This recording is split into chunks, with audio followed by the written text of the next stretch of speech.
All right, let's get started.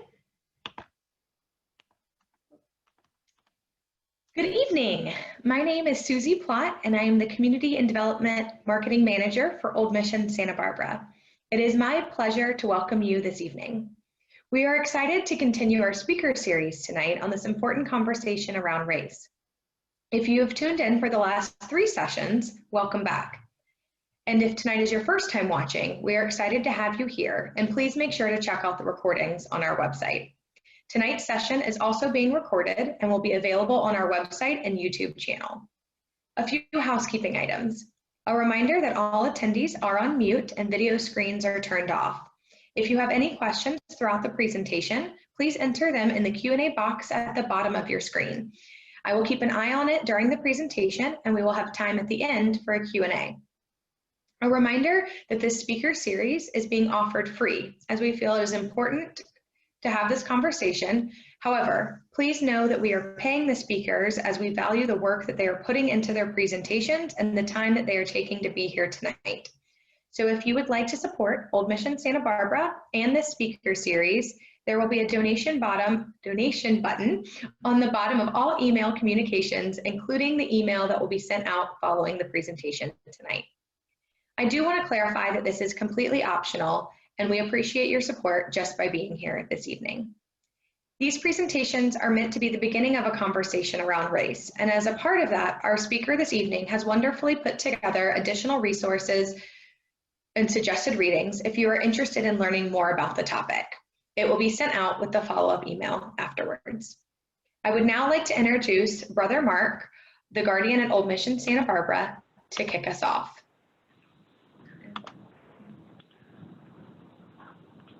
Can you do the video? You should be able to start it. Okay. There you go. There you go. Good day, everybody. So happy that you are tuned in now, or you're looking at the tape. So this is the 4th of the series of 5 presentations we have on race. Last week I talked about the word dignity, and one concept of dignity where if you can really understand it, how then you can bring dignity to every other person you meet, is we say that people are made in the image of God. Have you heard that before? Image of God. Well, as Franciscans, we agree with that for sure. But if you go deeper, with a deeper understanding, most Franciscans would say that we are made in the image of Christ. This is Christ, the beginning and the end, the Alpha, the Omega. This is the universal Christ, the Christ of the whole cosmos. And that's where dignity enters into our value system. So we were trying to show that through these different presentations. So today I wanted to just lead you in a song. And somehow Susie's going to put the refrain up. Here it comes. And there you go. So wherever you are, you can sing out loud. Nobody else is going to hear it. So join with me. Christ be our light. Shine in our hearts. Shine through the darkness. Christ be our light. Shine in your church, gathered today. My part. Longing for light, we wait in darkness. Longing for truth, we turn to you. Make us your own, your holy people, light for the world to see. Christ be our light, shine in our hearts. Shine through the darkness. Christ be our light. Shine in your church, gathered today. Longing for peace, our world is troubled. Longing for hope, many despair. Your word alone has power to save us. Make us your living voice. Big finish, everybody. Christ be our light. Shine in our hearts, shine through the darkness. Christ be our light. Shine in your church, gathered today. So we are church gathered electronically to hear from Lily Ann Welty Tamai, who teaches at UCLA in the Asian American Studies Department. She previously served as the curator of history at the Japanese American National Museum. She earned a doctorate in history from UC Santa Barbara. She conducted research in Japan and in Okinawa as a Fulbright Graduate Research Fellow and also as a Ford Foundation Fellow. Her forthcoming book has a long title. Here it comes. Military-Industrial Intimacy, Mixed Race, American-Japanese, Eugenics, and Transnational Identities. This book documents the history of mixed-race American-Japanese born after World War II and raised during the post-war period. Lily serves on the U.S. Census Bureau National Advisory Board on racial, ethnic, and other populations.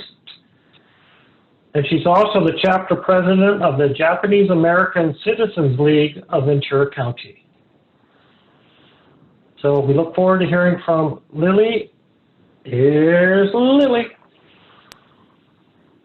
Hi, everyone. Welcome to the speaker series this evening. And thank you very much, Brother Mark, for that really nice introduction. I also want to thank Dr. Monica Orozco and Susie Plott for all your hard work and keep getting me up to speed with how your vision was for this talk. And I do hope I can achieve that tonight and share a few things. And I hope the folks who are here attending live as well as watching on YouTube from the comfort of your home during the pandemic will learn a couple new things in it and have a lot to think about after the talk today. So thank you. I'll go ahead and share my screen. I also want to mention that I'm at home, like all of us, and I have a little dog who likes to bark, and so I can only muzzle her so much, but she's hanging out with me right here for now, and everyone else is away, so I think it'll be kind of quiet this evening.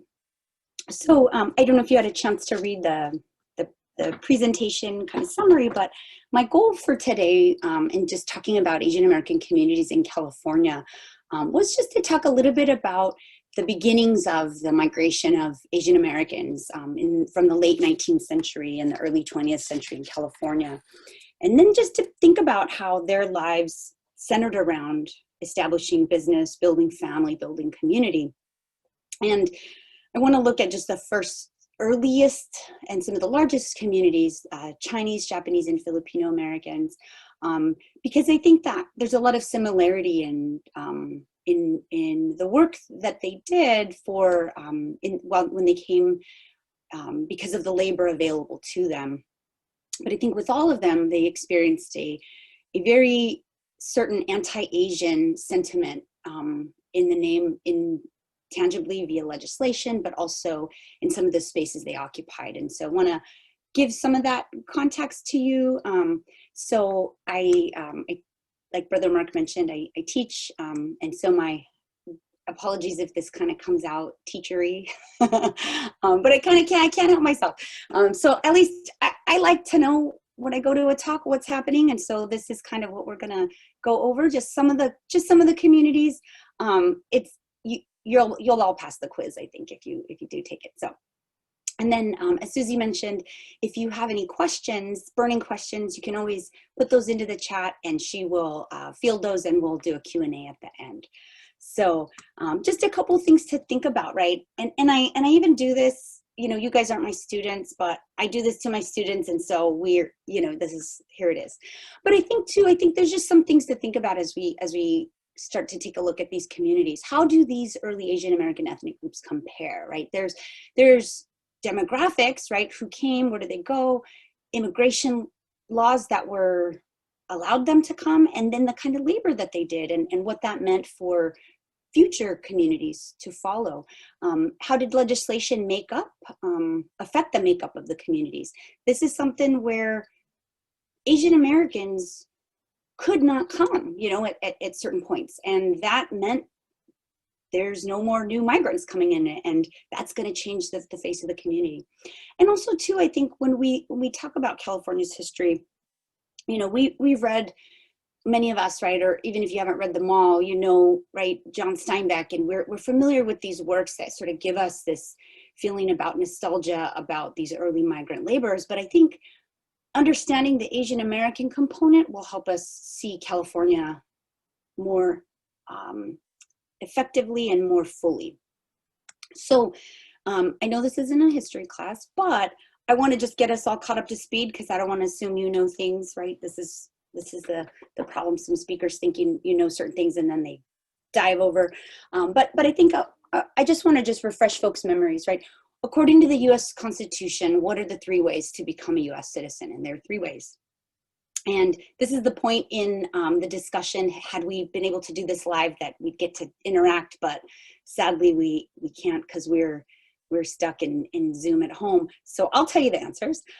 So there's 3 ways, right? The 3 ways are jus soli. So if you're born on U.S. soil, even if your parents are immigrants, you can become a U.S. citizen. Jus sanguinis, by right of blood, so that if you have at least one American parent and you're born abroad in soil that is not American, you can still have American citizenship, and that by naturalization. And so these are the 3 ways that the framers of the Constitution thought about how to become a citizen. And so this comes into play for Asian Americans because some of them didn't qualify, and we sort of made rules that made sure that they wouldn't qualify. So a few things. So this Naturalization Act, right, this meant, so I'm going to go over a couple pieces of legislation too. Sorry for this, but sorry, not sorry, because I feel like this is going to help us understand the context of what we're going to see. So in 1790, the Naturalization Act passed that only free white people can naturalize. So this solidifies, right, into our constitution, right? This solidifies that so free people, so you couldn't be enslaved, and it was free white people. They could naturalize. They could immigrate and they could naturalize. And then again, we approach this idea about who gets to be defined as American, right? So we're codifying into law whiteness. In 1848, when we took over large swaths of northern Mexico at the Treaty of Guadalupe Hidalgo, Mexicans were considered white people. And this is the way that they were defined at this time. I think we could make the argument that socially and culturally, those definitions have shifted and changed since 1848. And then some more legislation that has affected Asian Americans is that in 1882, there was the only piece of legislation that targeted an ethnic group, and this is the Chinese Exclusion Act. And we're going to go more into that, but I just want to set this up so you guys see what's coming. Later then, there were several other pieces of legislation too, and one is when we shift over from the wave of Chinese migrants to Japanese migrants, the U.S. government wanted to pass something akin to the Chinese Exclusion Act to prevent Japanese laborers from coming in. And Japan was able to negotiate a deal and say, okay, well, we won't send our laborers, but we'll send only gentlemen. So educated people who have capital, who will not be a burden on your society. So Japan then agrees to this, and then at that point there are no more Japanese laborers can immigrate. And here I hope some of these things will kind of get you guys thinking, but class is an issue, right? Class becomes something that people become conscious of. We want to have middle class people. We don't want working class people. And a couple other pieces of legislation that affect Asian Americans is in 1913, the Alien Land Act, which was passed, and we're going to talk about how California was centered in this, was that only citizens could own land. So what that means is for Asians, right? I'm going to show you guys another slide. Asians were not considered white by law. They were defined as aliens ineligible for citizenship. So if they can't be counted as white people and they are defined as aliens ineligible for citizenship, then they can't naturalize and they can't become citizens, right? They can't naturalize and attain citizenship until 1952. And it's with citizenship that you can vote, you can do a lot more things to help yourself in terms of community building and protecting yourself in court as well. But so here, as we look at this, right, so if only if this Alien Land Act passes and only citizens can own land, what does that mean for all these Asian Americans, particularly many Japanese Americans at this time, who had farms and businesses and property? How do you decide do you decide to stay? Do you leave? What do you do? And many Asian Americans, I think at this time, recognized that you could go around the law. And so what they did was their American-born children who were legally US citizens, they put the names of their property and businesses in the names of their children. They were the guardians of those minors, and so therefore the property was able to stay within the family. And so some of these ways, right, that people find a lot of alternatives to the legislation that was clearly unconstitutional and racist towards Asian Americans. And then gradually through the 1920s, nearly 100 years ago, the United States is responding to high rates of immigration by putting quotas on the immigrants who can come. A couple of Asian Americans, Ozawa and Thind, who were Japanese and South Asian respectively, they challenged that question about whiteness. And both of those cases went all the way up to the Supreme Court and determined that Japanese people were not considered white. If you're not white, you can't naturalize and you can't become a US citizen, and the same for South Asians. Furthermore, I will talk about these in the course of the discussion. I just want to lay it out here so you guys, this won't sound so out of the blue when I do get to it. But in 1924 also, this is kind of another piece of legislation. So the US begins to respond to immigration by creating these quotas, and within the Johnson-Reed Act, this essentially puts a halt to all Asian immigration except for Filipinos. Filipinos at the time were US nationals, and they were able to continue to come and immigrate into the United States for another 10 years until they too were given a quota in 1934. A couple other pieces of legislation that affected Asian Americans was Executive Order 9066. Franklin Delano Roosevelt signed this and imprisoned 112,000 Japanese Americans who were living on the west coast of the United States into incarceration camps. And there's is really one of the largest pieces of legislation that displaced American-born citizens. 2/3 of those individuals were US citizens. And we don't really see a renewed immigration from Asia until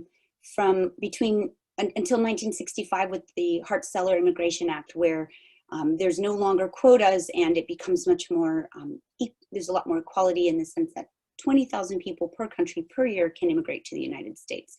But the Hart-Celler Immigration Act also had some stipulations that we wanted to have highly skilled workers. And so again, there is a filtering, if you will, of allowing middle-class Asian Americans to come. And that's why we see what we see within the last 50 years. So just to kind of introduce a couple things to think about. So one thing that I think folks, when you think about Chinese Americans and you think about what you've learned in your history classes, is that we've learned that, right, Chinese Americans were a significant part of the labor in building the Transcontinental Railroad. And so this is what's kind of interesting here too, is that China has always had more people than work that can be done in China domestically. They've always had too many people, not enough labor. The US is the opposite. We've always had the opposite problem of too much work and not enough people. And so we've imported people and importing them via the slave trade, importing, in this case, hiring folks to recruit laborers to come to the United States to do this work. And we know that if you guys have ever had a chance, I always encourage folks to, if you're going to go on a road trip or you're going to do a drive, to hit up these national parks and these historic spaces because you get to see where the action happened. And last summer I was able to go to Utah I went to the national park where you saw where the railroads connected, and there was this wonderful exhibit that they had there pre-COVID, of course, so we were able to go walk through there freely. But in that, you know, not only there at this site at Promontory Summit, but also in many history books, Gordon Chang is one of the foremost scholars on the early Chinese Americans. Chinese Americans did the most dangerous part of the building of the railroads. Many of them died along the way, along the route. But when we look at this, a lot of the Chinese Americans who did work, and we saw these images, and if you can look at the kind of bottom right of your screen, Chinese Americans, a lot of these men had their hair in a queue. They were forced to, by the Manchu government, to have their hair pulled back in a braid down their back. And a lot of people say, well, you know, they were taunted, you know, made fun of in the US for wearing their hair in this style. But I think we have to remember too that the Chinese laborers who came to do this work, they were intending on returning home. Many of these Asian laborers were sojourners. They weren't thinking to come and plant roots here. Some ended up doing so, but because they knew they had to return back to China, if they cut their hair, they could be killed upon returning, and so they left their hair as it was. And given that many Chinese Americans in these early labor camps, not only did they work on the railroads, they also worked as miners. And in addition to that, they were very savvy. They figured out that there was work they could do outside of the fields of mining. And they worked on those peripheral industries, doing things like cooking food. And at that time, you couldn't order takeout and Uber Eats and those kinds of things, right? Somebody had to bring food, and they brought those on plates, and those plates had to be washed and then brought back, right? And so Chinese laborers essentially really kind of built this industry of cooking and also laundering clothing. And so many of these mining towns, they were places where, right, quote unquote, good women did not go. And because there was a lack of wives and girlfriends in these spaces, many Chinese immigrants took on the roles that we would consider women's work. And it is at that point that I think that this is the beginnings of the feminization of Asian American men via the labor that they did, because that labor was typically associated with women and with women's work.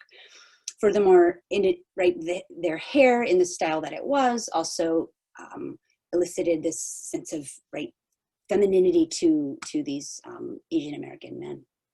And this is a picture of sort of showing the Chinese in California in 1880, showing that the loathsome practice of mouth spray in Chinese laundries, as if Chinese men actually did this. But there was a lot of blame and racializing this particular group of people. And so I think what it is too is that because the Chinese men who came initially, many of them were bachelors, or they did have spouses back home, but they were bachelors and they lived in in boarding houses with a lot of other Chinese bachelors, that their housing and that status made them appear very queer, if you will, odd to Americans. Why aren't they living in nuclear heterosexual families with wife and 2 children and a cat and a dog? Why are they living in this kind of way? And the idea too is, of course, many of these Chinese men were here to make money and go home and return as rich men. The problem is that many Chinese men, they weren't allowed to live anywhere else. Like once the mining and the railroads, all of that ended, many of them migrated to the cities and they were only allowed to live in Chinatowns. And so it is in those spaces where Chinatowns get cast as these, dirty, diseased, loathsome places that were seen as spaces of immorality, filth, queer living. And furthermore, the idea too that Asian immigrants would then soil our way of life. This idea was wrapped up in a term called yellow peril. And yellow peril is this racist color metaphor of xenophobic theory of colonialism that perpetuated that people from East Asia are encroaching on the West. So in other words, these Asian immigrants and their lifestyle and their Chinatowns that were odd and only filled with men, this would somehow affect America and American democracy and American families. And the only way we would be able to stop them is to curb them from coming via immigration legislation. And so you'll see in the cartoon, it says Chinese immigration is this sinister genie, and the way to stop this is via the Exclusion Act. And so this is that Exclusion Act, that 1882 Chinese Exclusion Act, that we kicked out Chinese laborers, right? And the reality was we didn't need their labor anymore. The railroad was done, gold mining was drying up. It was already finished by then, right, as many of you know. And so this idea too that, right, we were able to push them out, and many Americans really thought that Chinese were taking our jobs. And so we had, lots of labor unions were also pushing for Chinese Americans to leave. And to think about this too, right? So remember I mentioned that those, right, Japanese American families, and we'll talk about them in just a second, but they found a way to get around the law, right? Folks find a way to get around the law. And so in 1882, when the Chinese are excluded from America, they figured, well, we'll go to Mexico. And they entered the United States, crossed the southern border, and were able to enter the United States that way. And so some of them not only did they, some crossed the border, some also stayed in Mexico. And so this anti-Asian sentiment that had been building in the US also followed the Chinese into Mexico. And so you see these images of this anti-Chinese sentiment in Sonora, Mexico, where we kind of think, they had this anti-Chinese sentiment too. So there's a term, Chino Cochino, dirty Chinese, that is very much connected to this time frame. And so this is in Spanish, but it's that Chinese are diseased with syphilis, trachoma, and leprosy. And so again, too, this is also so part and parcel of this idea that Asians, right, they're aliens ineligible for citizenship. They are unassimilatable. They can never become Americans. And so the idea that we are positing all of these characteristics upon race means something about, right, this is kind of the go-to for the way that American race relations are in the United States. We racialize people. Their labor is, right, labor is racialized, and so we're this particular group of people. And this is a poem really talking about, right, making out Chinese as heathens to be, who are encroaching on our way of life. And so many of you guys, and again, if we were in the live session, I'd ask you, how many of you have you heard of Angel Island? So lots of folks have heard of Ellis Island, but not so much Angel Island. So Angel Island was the immigration station, the counterpart to Ellis Island. And I always want to share this because, again, this is in San Francisco and not that far from us if you guys decide to take a drive once things are safe. But in Angel Island, San Francisco, this is where Chinese Americans were detained, and their immigration, it was processed in this space. And if you read about Ellis Island stories, you hear how many people had to wait in long lines and many hours of uncertainty of, when they would be able to make their passage. But the difference in Angel Island was that the similarity was, of course, they had medical examinations. This is true on Ellis Island, but Chinese Americans were detained not for hours, but for weeks and months and years. And some of them had to endure very, very arduous interviews to prove that they were who they said they were, and they were going where they said they were going to go with the person that they were supposed to meet, likely family. Not only men were detained, but also women. And they were detained so long then there were two barracks, the men's barracks and the women's barracks on Angel Island, that they were able to carve poetry into the walls of the barracks. That's how long they were there. One of the books that I've recommended on our resource sheet by Mark Lai and other Chinese American historians like Judy Young, they took these poems, translated them, and we can really get to see a lot of what these detainees were thinking about, right? And so our legacy of detaining migrants at the border is something that we have done not only in this current context, but even with undesirable immigrants, or who America believed to be undesirable at this time of Chinese immigration.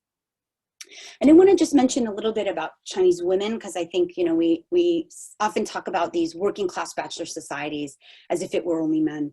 And there were some women who came. The problem was that before the Chinese Exclusion Act in 1882, 1875, there was a piece of legislation called the Page Act. And the Page Act prevented women who were prostitutes, and there were several other, if you read the legislation, you can see, but they prevented prostitutes from coming in. Essentially, it really targeted Chinese women, because there was the assumption that women who were coming to go live in these bachelor societies, they must not be married women. They have to be coming to work in prostitution. And so the way that they were able to figure out who was a prostitute and who wasn't was because of class. Working class and lower class Chinese women often had unbound feet. And so if you look at the feet of the three women pictured here, their feet are normal adult size. Elite upper class women had their feet bound as young children, and their feet were often the size, probably 4 inches, 3 to 4.5 inches long, the size of a toddler, on an adult woman. And so the idea too, of course, is that these women had servants who would do everything for them, so they got to sit around on a chaise lounge and be served. And so you didn't need functioning feet, but many of the women who came via Angel Island who had bound feet were easily allowed to pass, because again, they were elite upper class women. They likely were not going to be working in any prostitution trade, and so they were allowed to pass.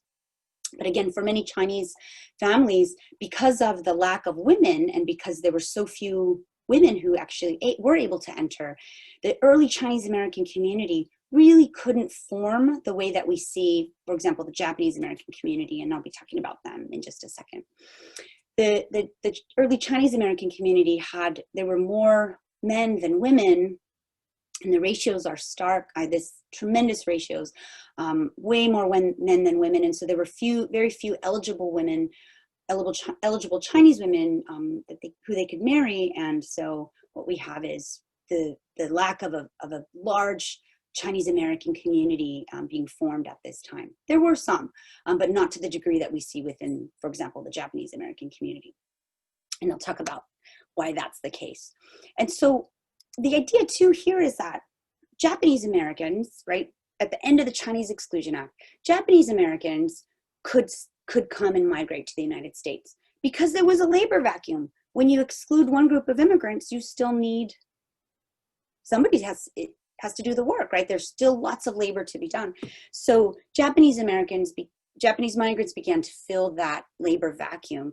And initially they went to work on sugar plantations in Hawaii. At one point, by 1941, the population in Hawaii of Japanese was something to about 1/3 of the Hawaii population. And so very large numbers to Hawaii. It's closer to Japan, so the boat ride isn't 2 weeks, it's about 7 to 10 days.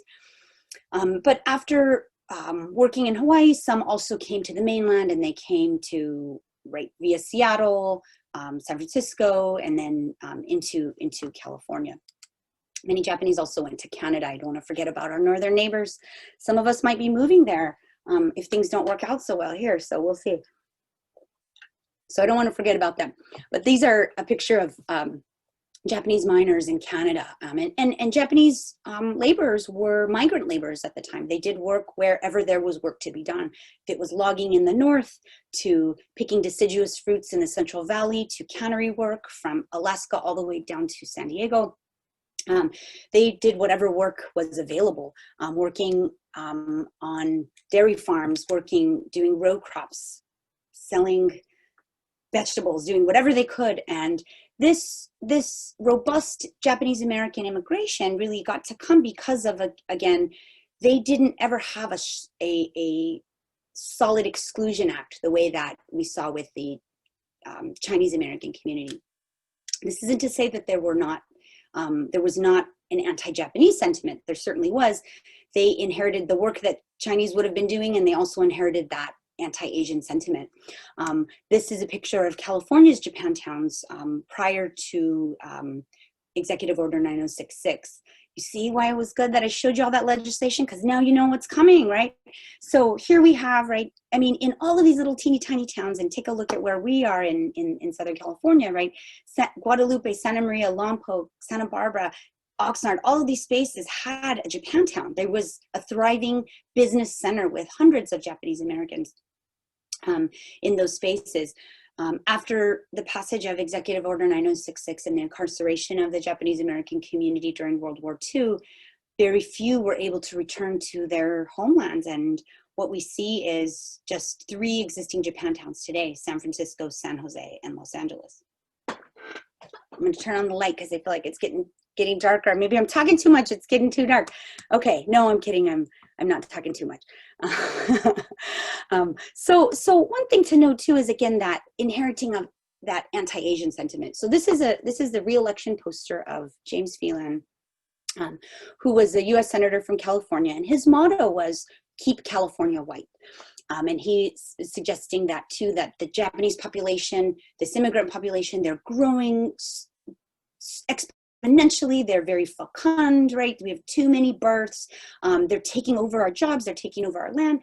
And in fact, the Japanese American community was something along the lines of 0.02% of the California population, not even 0.5%.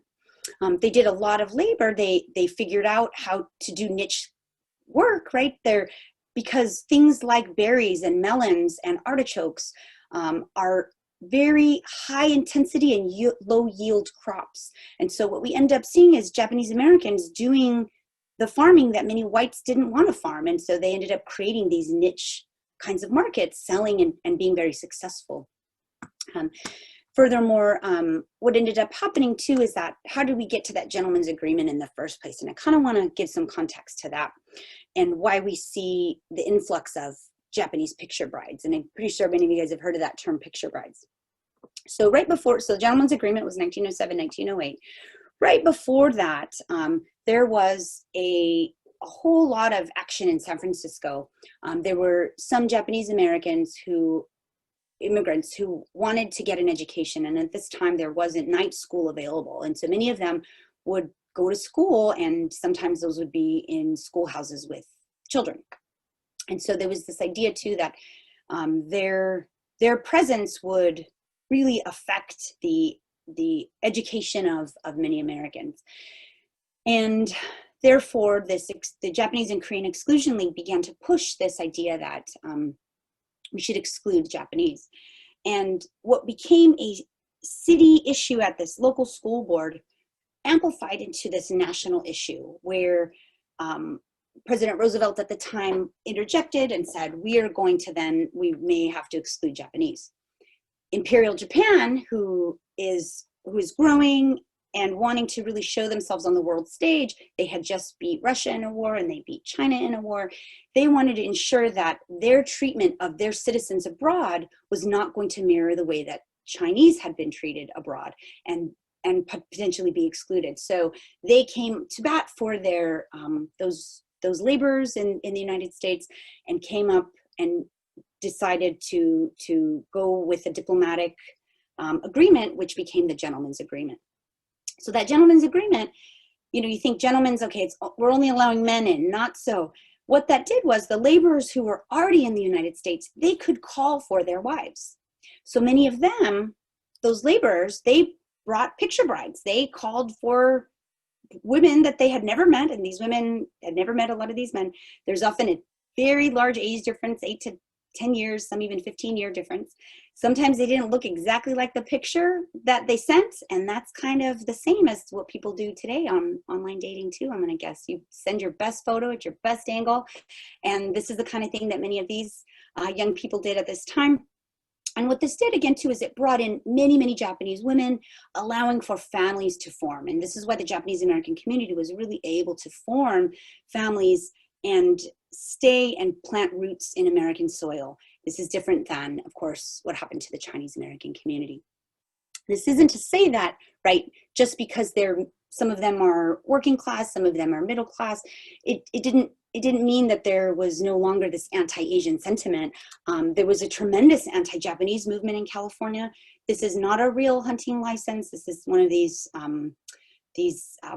kind of cultural products of the time, a Jap hunting license, and there's actually an original one of these on display at the Japanese American National Museum in Los Angeles. So we're going to take a field trip, not today, but at some point, I hope you guys do, go check out the Japanese American National Museum and the Chinese American Museum in downtown LA, and you'll see these wonderful kinds of artifacts, because I think there is a lot to be learned from this period. Furthermore, this anti-Asian movement just kept going and kept gaining steam, and that's really what where we got to see this exclusion of that alien land law that I mentioned, right? And it's in California that alien land law is centered. This is a picture of Jukichi Harada, who was the plaintiff in this case, California versus Jukichi Harada, and he argued. So he was, I'm gonna give you a little background story. I hope we'll be okay on time. So he was a restaurant owner, and he had several young children who were American born, and they wanted to, he had boarders living in his house, and he really realized that this wasn't the best environment for his children, and he wanted to move to a safer, better home for his family. And so he wanted to buy a new home in downtown Riverside. And his neighbors, who were all white, resisted his presence and said, they wanted to buy him out, and then they took him to court, and that case went all the way up to the Supreme Court, and it was eventually decided in favor of the Harada family so that they could live there. And there's a book by Mark Roswich, who wrote the book The House on Lemon Street, and it is a historic home in Riverside. This is a picture of that house today. It was designated a National Historic Landmark in 1990, and the house is a museum now. And I think they were working on all these structural things, but I think you can visit the Harada house. But again, too, this is something that Asian Americans were at the center of trying to defend their property, their homes, trying to make a better life for their children. And I think that's what folks who come to the United States are thinking about, What's the legacy that they will leave? But again, too, that anti-Japanese sentiment didn't stop with the Harada case, but kept on going.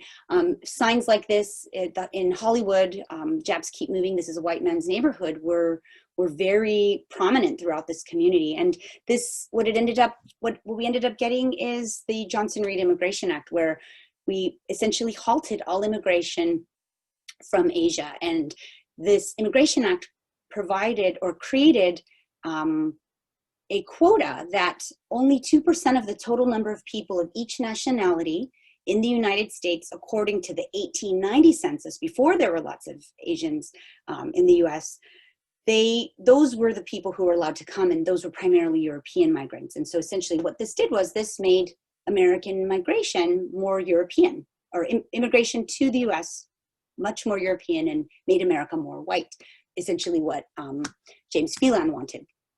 But again, at the end of this, so no more Japanese could come, the Chinese were already excluded. If you remember, kind of going back, and I didn't talk about this, so you won't get quizzed on it, but in 1898, the US wins the Spanish-American War, and in that time, at the end of the war, the US acquires Philippines, Guam, Puerto Rico, and the Filipinos who were now an American territory, they are designated as US nationals. And so Filipinos can continue to come into the United States. Furthermore, one other thing I wanted to mention too is many Japanese who came, who were excluded in 1924, they found a workaround and they immigrated elsewhere. So we see a lot of Japanese migration to Latin America, to Peru, to Brazil, Bolivia. But the Japanese who were here, they essentially carried the brunt of the anti-Japanese sentiment that was happening. And so in December 7th, 1941, when Imperial Japan bombs Pearl Harbor, Japanese Americans, two-thirds of whom were citizens living in the United States, were immediately seen as the enemy. They were immediately blamed for what had happened and targeted. And so arguably our most influential president in the 20th century, Franklin Delano Roosevelt, signs Executive Order 9066, placing US-born citizens of Japanese descent and their parents into were into incarceration camps. These 10 camps were spread across the United States. Initially, these human beings were put into assembly centers because the barracks at the camps had not been built yet. And these assembly centers were often racetracks. Pomona and Santa Anita are probably the closest. And so Japanese Americans, they showed up on time, and many of them were farmers, and they didn't have a lot of nice clothing. Some people, like Sus Ito, who's a veteran of the 442nd, he said he grew up barely wearing shoes because they were farm kids, and they didn't have the money to keep buying shoes for little kids. And so if you'll notice in this picture, the woman carrying her young toddlers, sleeping toddlers, wearing really nice clothing, and she's got probably her best purse and hat. And they wore suits, 3-piece suits, and they ended up having to spend weeks in horse stalls where there was still remnants of the previous occupants' urine and feces on the walls. And this is what we did to human beings in the United States of America. Since then, of course, the Japanese Americans tried to return back to their homes. Some didn't make it back, and they ended up being kind of spread across the United States. But one thing I think that the Japanese American community did do, especially starting in the 1960s when civil rights movements and the Asian American movement was taking off, was that they went to reclaim those spaces where their communities had been formerly incarcerated. And so in California, again, another field trip opportunity for everybody, is to attend one of these pilgrimages. Once a year in April, a group of people leave Los Angeles, and then they take a bus up to, or they drive up to 395 towards Yosemite to the Manzanar Historic Site and attend this pilgrimage. And in the first week of July, I think it is, people catch a bus from San Francisco and Sacramento and drive up to Tule Lake to attend the pilgrimages. And so it's in these spaces where we're reclaiming and memorializing the past. I want to make sure we talk about Filipinos and also talk about our get our Q&A going. But I do want to mention my husband's family, the Tamai family. They were incarcerated at Manzanar, and we went to see them. And this is us in 2018, and the picture of all the members of the Tamai family who were incarcerated. So furthermore, I want to talk about Filipinos and not exclude them. And so, because we're not about exclusion, we're embracing our diversity here. But in 1898, when we acquired the Philippines, there was this idea that we had to civilize the Philippines and civilize Filipinos because this was the white man's burden. And so there's all these these political cartoons, and I cited the book. It's called The Forbidden Book, about these these political cartoons from the Spanish-American War. And this is just some of the ways in which Americans thought about Filipinos, that they needed, to be cleaned, and they needed to be civilized, and they needed to be bathed and not resist American colonial rule. And so again, too, thinking about this is the way we move forward in thinking about the people in our newly acquired territories. This is Uncle Sam. He's teaching a class on civilization, and if you'll notice, it says Cuba, Puerto Rico, Hawaii, Philippines. The Native American kid in the back, the book is upside down. The Chinese kid with the long queue is outside. The Black student is washing the walls, and everybody else, and these are the books are the states in the United States. They are reading and being appropriate, showing appropriate behavior in the classroom. But again, what we ended up doing was, many Filipinos who came, essentially the difference with the Filipino community was that because of US colonialism in the Philippines that began in 1898 all the way to 1946, we instilled US education in English into Filipino schoolhouses. And so Filipinos learned how to become American, because to become American meant you were modernized. We didn't talk about colonialism, but that's what it was, You modernize, westernize, Americanize, and then will you become American. And so many Filipinos initially started to immigrate, and our first wave was these pensionados, these individuals who had come to the United States to get an education, and they would bring that education back to the Philippines. There were not only pensionado men, but also pensionado women here. We also had Filipino laborers who came, young men who were fit and were able-bodied and could do this difficult labor that, right, many Americans did not want to do because it was backbreaking work. And so it is field work, right? Farm work becomes racialized as stoop labor, and that's the labor that Asians did, that the Japanese did, and Filipinos did. Furthermore, with Filipinos, one other thing to note too was that because Filipinos were nationals, they could join the US military, right? And even if they weren't nationals, because we had South Asians who were not nationals who came, the work that they got to do in the military was they could be either stewards or cooks. So they were cooking and cleaning, again, doing women's work in the US Navy. And they could only join the US Navy, no other branch of the US, any of the other branches of the US military. And so there's this long history of this connection of many Filipinos to the US Navy. And so in spaces like San Diego or in and around the Point Mugu and Oxnard military bases, right, we have these large Filipino communities because of that long legacy of service in the US military. But the thing is, and so interestingly enough, I have just a couple more slides and then we'll get to go to our Q&A. But interestingly enough, so because Filipinos could speak English, they had an advantage in comparison to Chinese and Japanese laborers who had come before them. And so they could talk to American girls, they could have American girlfriends. And so there was a lot of antagonism that these Filipino men were taking our women, because if you take our women, that means we are seen as a defeated nation, right?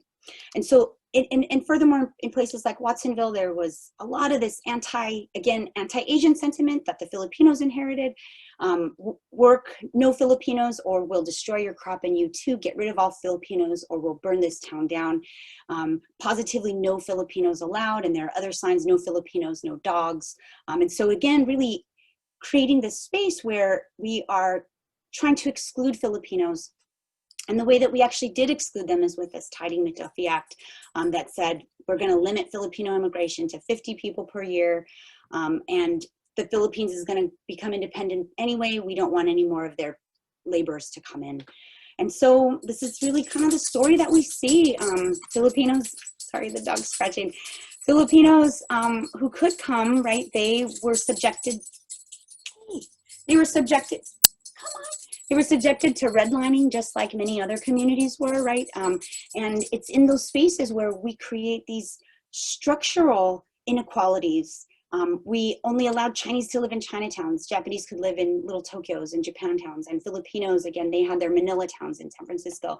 And you can really see that particular areas were limited to working class people and elites and upper class, and that was often codified by race as well. And so what we see too, I think, within some of the themes here is Asian Americans, they fill the labor needs, and they have since arrival of the United States since in the late 19th century. They built community in the best ways they could. They created kinship networks. They lost their communities, some. And I think one thing I didn't get to touch upon was this interethnic cooperation. But I think too, we got to ask, like, how did they recover? How did they get around some of this racist legislation? And I think too, even today, as we look at this, there's this continued struggle against structural inequalities, and we're trying to fight things that had happened so long ago. How do you recover when your community's been upended? So this is the quiz I want you guys to take. Everybody's gonna get an A. No, I'm kidding. It's just something to think about too, because I think we you know, there's a lot to learn, a lot to know, but you know, you can think about this. I used to think blank about Asian American communities in California. Now I know that Asian American communities in California are blank, and I still wonder blank about Asian American communities in California. So I wish we were live. I wish we could talk about this, and I wish you could share with your partners, but we can't. So what we'll do is I will hand it over to Susie, and then we'll get to do some Q&A, and I hope we have enough time and we can go answer all your questions. Thank you. Well, that was wonderful. You definitely covered a lot, so thank you. We have a few questions so far. We have about 5 minutes, but we'll see kind of how we just stay on time, but we'll see where we go from there. So the first question says, first, I want to thank you for your outstanding presentation. I've enjoyed learning about the various migrant groups from our country, mostly fueled by our country's need for cheap labor. Very often, the contributions and the immigration of our Asian brothers and sisters is not well covered in our social sciences as others. I have been a fan of the late Ronald Takaki, A Different Memoir, A Different Mirror, and Strangers from a Different Shore. Do you use his works in your teaching? And what other books would you recommend to learn about the Asian and Filipino migration to the US? And you might cover that in your additional resources already, but. Yeah, no, so I use a couple of Professor Takaki's, the late Professor Takaki's writings in my class, particularly is to sort of set up that background on Asian immigration. Because Asian, when you think about Asian Americans, you think like, okay, Chinese exclusion and railroads, Japanese incarceration, and then nothing else in the middle, and we don't really hear about Filipinos, so it's a great question. One of the books that is a more recent book is Professor Anthony Ocampo's book, The Latinos of Asia, How Filipinos Break the Rules of Race. I think I have the title correct. I don't have it in front of me, but that is one other really good book. There's also, if you're interested in a fictional account, well, not fictional, but a much more literary account of the Filipino-American experience, I recommend Carlos Bulasan's book, America's in the Heart. And then even more so too, there are several other wonderful films, short films, Delano Manang's, and also Ulam Main Dish, which is about Filipino cooks and the presence or the lack of Filipino restaurants serving Filipino food in American spaces. So, but there's so many more things in the Forbidden Book too. So. Well, and we'll definitely make sure everybody gets the additional resource document that has all of those listed. Another one says, can you speak to the Japanese and Mexican American living in East Los Angeles who made long-term friendships and relationships, and also the Jewish community of that time in East LA? So, right, so I think because Japanese and Mexicans in East LA is one place, but also places like Santa Paula and in Ventura County, because Japanese and Mexicans had always been kind of side by side doing a lot of the same type of labor, they ended up really forming a lot of alliances because they're working in the same places, living in the same places. And there's one of the first interethnic labor strikes was in Oxnard with the 1903 sugar beet strike. It was Mexican and Japanese farm workers who came together. So I think also too, it is really the similar circumstances in a lot of working class families, and many of them are immigrants, and their children are second generation. And those second generation kids are going to school together, playing sports together. That even there's a great story by a young man named Ralph Lazo. I don't know if you guys have heard of this, but there's a short film clip called The Ralph Lazo Story. But he was actually mixed race Mexican-Irish kid who, when his high school classmates all got sent to the internment camps, he didn't have any more friends. And so he went with them too. So he was one of these few voluntary people to go and voluntarily be incarcerated. So it really goes to show, I think, the closeness of those communities. So I hope I was able to answer the question, but I think it's really similar demographics. Yeah. Yeah, no, that's very interesting. And this is kind of a little bit of a play off that in regards to the different kind of racial groups and how they interacted. And it says, could you talk a little bit more about how other ethnic and racial groups interacted with the Asian American communities in regards to agriculture, and how did the Bracero program impact Asian American labor?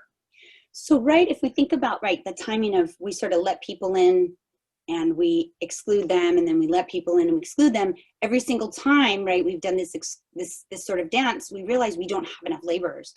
So after Tidings McDuffie, it isn't that there's not enough laborers here, we just don't have any new waves of migrants. And so it's then that the Bracero program kicks in, where we have, this early guest worker program from Mexico to come in, that there's an influx of Mexican labor to come in, and many of them ended up doing the work that previously Filipinos they were doing and had continued to do. And it's in that sort of, Bracero program plus the existing laborers kind of coming together that by the 1960s, labor organizing, particularly the United Farm Workers in California, the union, we all think about Cesar Chavez as the face of that union, but in fact, many of the leadership in the UFW were Filipinos, because they were able to rally their countrymen, right, and get the Filipino laborers to come and participate in the strikes and with the union. And then also the Mexican laborers really were speaking Spanish and speaking Tagalog and Ilocano coming together. And the interesting thing with this interethnic solidarity there is that many of those labor strikes were held at Filipino dance halls where Filipino community members gathered. And so they were all chanting huelga, right, to like strike together. And so there really is, it almost sounds like a, you know, it's a small world after all, and there's this sort of kumbaya moment, but really was that they were all racialized in this particular field of labor, that it made sense for them to unite forces. And that's why I think a lot of the success of the UFW really is rooted in that interethnic solidarity. Yeah, it's great. So we have two more questions and then we'll kind of wrap up. So it says, many Filipinos are heavily involved in healthcare, caregiving. When did that start? I don't know if you have anything to. Yeah, so I didn't get to talk about after 1965 because we only had 40 minutes and I even went over time. So that's why I kind of stopped at 1965. So I apologize. I know that there's so much more to the story. But so after 1965, remember all those legislation things that I had talked about, after the Hart-Celler Immigration Act, we then decide that we want to have highly skilled workers. That's who we give preference to in immigrating into the United States. And so it's at that time that we don't have, again, Tidings-McDuffie slowed down Filipino labor, but after 1965, highly skilled workers, particularly those in STEM fields and in healthcare, began to immigrate. And it's at that time where we have many Filipino women coming as nurses, doing the pink-collar labor, doing the work, again, doing women's work, right? Because Asian Americans are sort of relegated to do this women's work. Many of those Filipino women come, and then by the 1970s, President Marcos of the Philippines realizes they don't have a robust export economy like Japan does, right, where you're exporting electronics. And so they actually create this memorandum of understanding that they will be exporting people, and they're going to export skilled workers. And so nursing schools in the Philippines just, right, there's hundreds of nursing schools that are just pumping out nurses, and Filipino nurses really go across the globe. Professor Kathy Sinisa Choi, in her book Empire of Care, talks about these Filipino women who really got to come to do that work in the United States. So then that's why you can't go to a hospital or urgent care center and not see a Filipino person. And so when we watch like Grey's Anatomy, sorry for the side note, when we watch Grey's Anatomy and things like, it's so inaccurate to not have, like, where are the Filipino hospital workers? Like, these are, it's like not real, so. Yeah, no, we need that the real life representation in our media. We need it. Yes. So here's our last question.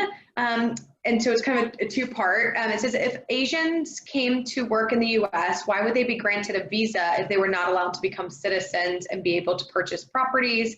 And also part of that, if they were named Asian Americans and born in the US and they weren't considered Americans to that. So I think the first part of the question, why would they be, because a lot of them, the idea too was that, right, they were allowed to come and do the work, and but our visa restrictions and those things really didn't start to tighten up until later.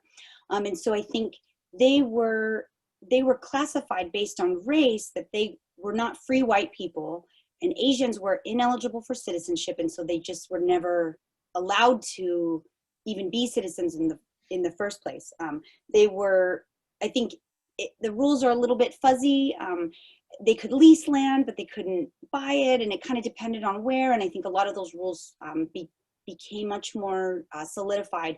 And with things like the alien land law, once things started to go to court, they realized, well, we don't want to have anybody who's not a citizen own land, right? And so some of these rules came out a little bit later in response to not wanting Asians to own property. I hope that makes sense. So it isn't as kind of easy to say exactly when, but it is something that sort of gradually changed.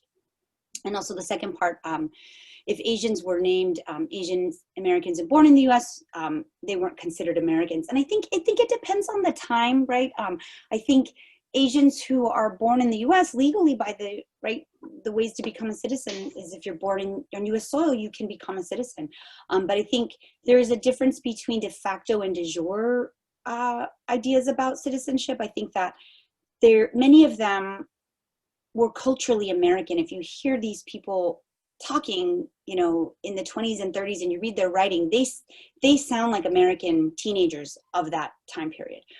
But I think that there was this idea that because they're Asians ineligible for citizenship and they couldn't get citizenship and they couldn't naturalize until 1952, that there was this idea that Asians are foreign. And even today, Asian Americans who have been here for generations still get asked, where are you from? Implying that you're not from here, right? And so there's this idea that there's this forever foreigner aspect of Asian Americans and how people sort of view them culturally, I think, and socially. And so that gets, you know, it depends on when and depends on where, but I think that that's what kind of makes things complicated. So. Well, there were also quite a few comments in there thanking you for such a wonderful presentation that I was quickly getting to the questions instead of that, but I want to mimic that and just thank you so much for your time and putting this together. You covered a ton tonight and we are so grateful to have you with us. So thank you very much. Thank you so much. And I have my email address if anyone's interested. Can I share my screen one more time? And of put course. That info out? Sure, might as well. I have my, so hopefully, do the quiz and then we'll talk about it once we all do our field trips too. But also too, I just want to thank everyone for attending both the live session and also the recorded session. This is my contact information if you're interested, in my social media handle too, if you do those kinds of things. So yeah. So thank you again. Thank you. Yeah, thank you. And thank everybody for attending. And we hope you tune in next week for our final session. And we look forward to seeing you then. Thank you. Thank you.